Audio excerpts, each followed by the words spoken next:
வணக்கம். நாம் யார்? இந்த உடலா? இந்த மனமா? அல்லது இதைவிட பெரிய ஏதோ ஒன்றா? இந்த கேள்விக்கு 1000 ஆண்டுகளுக்கு முன்பே இந்திய ஞானிகள் ஒரு பதில் சொன்னார்கள். அந்த ஒரு மந்திரம், தத்வமசி.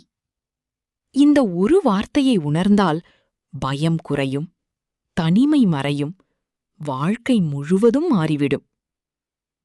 இன்று தத்வமசி என்றால் என்ன என்பதை எளிமையாக பார்க்கலாம். தத் என்றால் அது, பரம்பொருள், இறைவன். த்வம் என்றால் நீ. அசி என்றால் ஆகிறாய். அதாவது நீயே அந்த பரம்பொருள். இது அகந்தையை உயர்த்தும் வார்த்தையல்ல. இது உண்மையை நினைவூட்டும் வார்த்தை. கடலில் ஒரு அலை இருக்கிறது. அலை தனியாக நினைக்கிறது, நான் சிறியது, நான் பலவீனம். ஆனால் உண்மை என்ன? அலை என்பது கடலிலிருந்து வேறல்ல. அதேபோல் நாமும் பரம்பொருளிலிருந்து வேறல்ல என்று உபனிஷத்துகள் சொல்கின்றன. சரி, நாம் ஏன் அதை உணரவில்லை? ஒரு கண்ணாடி தூசியில் மூடப்பட்டால் அதில் முகம் தெளிவாக தெரியாது.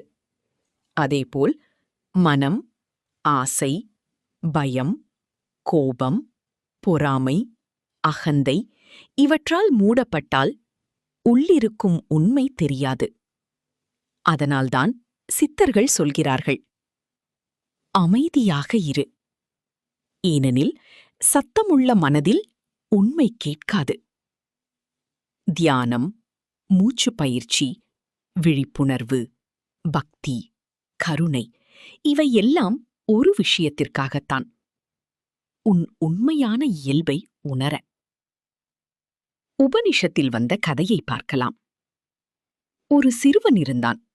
அவன் பெயர் ஸ்வேதகேது. அவன் பல கல்விகள் கற்றுவிட்டு அகந்தையுடன் வீட்டிற்கு வந்தான். அப்போது அவன் தந்தை கேட்டார், அனைத்தையும் அறிய வைக்கும் அந்த ஒன்றை நீ அறிந்தாயா? பிறகு அவர் உப்பை தண்ணீரில் கரைத்து காட்டினார். உப்பை பார்க்க முடியுமா என்று கேட்டார். முடியாது. ஆனால் தண்ணீரின் எல்லா பகுதியிலும் அதன் சுவை இருக்கிறதா? ஆம். அப்போது அவர் சொன்னார், அதேபோல் பரம்பொருள் எல்லாவற்றிலும் உள்ளது. அதுவே நீ, தத்துவமசி. இந்த கதை ஒரு தத்துவம் மட்டுமல்ல, ஒரு விழிப்பு. இதை வாழ்க்கையில் எப்படி பயன்படுத்துவது? நீ தத்துவமசியை உணர ஆரம்பித்தால் மற்றவர்களை வெறுக்க முடியாது. ஏனெனில் அனைவரிலும் அதே ஒளி இருக்கிறது. பயம் குறையும். ஏனெனில் நீ உடல் மட்டுமல்ல என்பதை உணர்வாய். ஒப்பீடு குறையும்.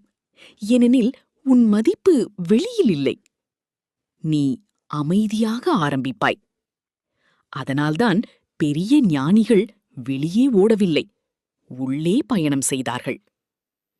அடுத்த முறை கண்ணாடியில் உன்னை பார்க்கும்போது இந்த உடலை மட்டும் பார்க்காதே, உள்ளே இருக்கும் அந்த அமைதியை உணர்.